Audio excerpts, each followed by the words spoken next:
నమస్తే అండి. ఫుడ్ ఎక్స్‌ప్రెస్‌కి స్వాగతం. మీ అదిరేటి రుచుల్లో ఇవాళ అదిరిపోయే దిబ్బ రొట్టె.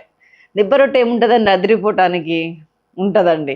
ఆ దిబ్బ రొట్టె మధ్యలో ఆలుగడ్డ పెడితే ఉంటది అదిరిపోయేటట్టే. చలో చేసేద్దాం. ఇంగ్రీడియెంట్స్ ఒక్కసారి చూద్దాం రండి. ఆలుగడ్డ, ఇడ్లీ పిండి, బియ్యపు పిండి, ఉల్లిపాయ, పచ్చిమిర్చి, కరివేపాకు, కొత్తిమీర, ఆవాలు, జీలకర్ర, పసుపు, ఉప్పు, కారం, ధనియాల పొడి, ఆయిల్. దట్స్ ఆల్ అండి. ఈ రెసిపీకి ఫస్ట్ చేయాల్సిన పని ఆలుగడ్డలు ఉడకబెట్టుకోవటం అండి. మంచిగా ఇట్లా మ్యాష్ అయ్యేటట్టు ఉడకబెట్టండి.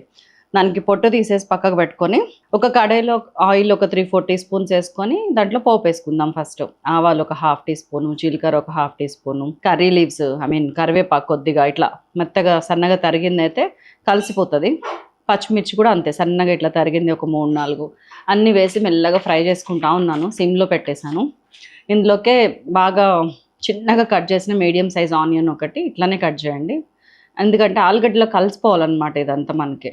సో అది కూడా కొంచెం ఒక 1 మినిట్ ఫ్రై అయిన తర్వాత ఇప్పుడు అల్లం వెల్లుల్లి పేస్ట్ వేసుకున్నాను 1 టీ స్పూన్. ఆ తర్వాత పసుపు ఒక 1/2 టీ స్పూను, ఉప్పు ఒక 1/2 టీ స్పూను అండ్ కారం ఒక 1/2 టీ స్పూను. ఉప్పు కొంచెం తగ్గించే వేసుకోండి, ఎందుకంటే మనం పైన పెట్టే దిబ్బ రొట్టె పిండిలో కూడా ఉప్పు ఉంటుంది కదా, చూసేసుకోండి ఉప్పు. మీరు రెగ్యులర్గా తినే కర్రీలో ఉప్పు కన్నా కొంచెం తగ్గించండి. ఇందులోకి ధనియాల పొడి ఒక 1 టీ స్పూను, జీలకర్ర పొడి ఒక 1/2 టీ స్పూను, నిమ్మకాయ ఒకటి ఫుల్ మీడియం సైజ్ నిమ్మకాయ ఇది పిండేసాను. అన్నీ కలుపుకుంటా మంచిగా కొద్దిగా కొత్తిమీర కూడా వేసి కలిపేసాను. అన్నీ ఇందులో కలిసినాయి అన్న తర్వాత ఇవిగోండి మనం ఉడకపెట్టుకున్న పొటాటో ఉంది కదా, అది తీసి దాన్ని మ్యాష్ చేసుకుంటా చిదిపేసుకుంటా వేసాను. మీరు మ్యాషర్తో కూడా యూజ్ చేయొచ్చు. ఇది బాగా బాయిల్ అయింది కదా, నాకు ఇట్లనే అలవాటు చేసేస్తున్నా. జస్ట్ మంచిగా అన్నీ కలిపేసి మనకి కర్రీ రెడీ అయిపోయిందండి. జస్ట్ కర్రీ చేయడానికి మనకి ఆలుగడ్డ ఉడికిన తర్వాత 5-6 మినిట్స్ పడుతుంది అంతే. పక్కకు పెట్టేశాను. ఇప్పుడు ఇంకొక చిన్న కడాయి తీసుకోండి, చిన్నదన్నమాట, క్యూట్ ఉండాలి. ఇది 2 ఇంచెస్ డెప్త్ ఉంది, జస్ట్ ఒక 4-5 ఇంచెస్ వెడల్పు ఉంది. That's all. దీంట్లో ముందు మళ్ళీ ఆయిల్ పట్టింది వేసుకున్నాను. ఇడ్లీ పిండిలో ఏం చేస్తారంటే జనరల్గా మా ఇంట్లో ఇడ్లీ పిండి ఉండొచ్చు, దోశ పిండి ఉండొచ్చు, దాంట్లో కొద్దిగా బియ్యం పిండి యాడ్ చేయండి. బియ్యం నూక రవ్వ యాడ్ చేసినా కానీ ఇంకా బాగుంటుంది. మంచిగా కొంచెం ఉప్పు వేసుకొని బాగా కలుపుకుందాము. ఇదిగోండి ఈ consistency, just like idli consistency అండి, అదే వస్తుంది.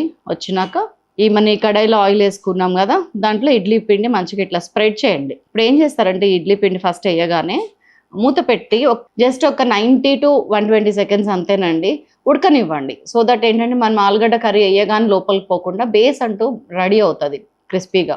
అది కొంచెం ఉడకగానే ఇది ఇంకా ఆలుగడ్డని స్ప్రెడ్ చేసేయండి. ఆలుగడ్డ స్ప్రెడ్ చేయగానే దానికి మీదంగా మళ్ళీ ఇడ్లీ పిండి స్ప్రెడ్ చేసేయండి. ఇట్లానే సేమ్ యాజ్ ఇట్ ఈస్గా చూపిస్తున్నట్టుగా మూత పెట్టేయండి. ఒక 3-4 మినిట్స్లో మనకి కింద అంతా కాలిపోతుంది. మంచిగా ఇదిగోండి లేపి తిరగలేస్తే ఇది పరిస్థితి. ఎంత క్రిస్పీగా ఉందో కదా. దీనికి ఒక్క సైడే మూత పెట్టండి, సెకండ్ సైడ్ వచ్చేటప్పటికి మూత పెట్టకండి. మూత పెడితే ఏంటంటే కరకర అనేది బయట లేయర్ అంతా. అంతేనండి. ఇదిగోండి మంచిగా 4 ముక్కలు పిజ్జా లాగా కట్ చేసి పిల్లలకి స్నాక్ పెట్టచ్చు, మనం డిన్నర్ తినొచ్చు, బ్రేక్ఫాస్ట్ చేయొచ్చు. ఎలా చేసినా కానీ ఇది చాలా బాగుంటుంది. తప్పకుండా ట్రై చేయండి.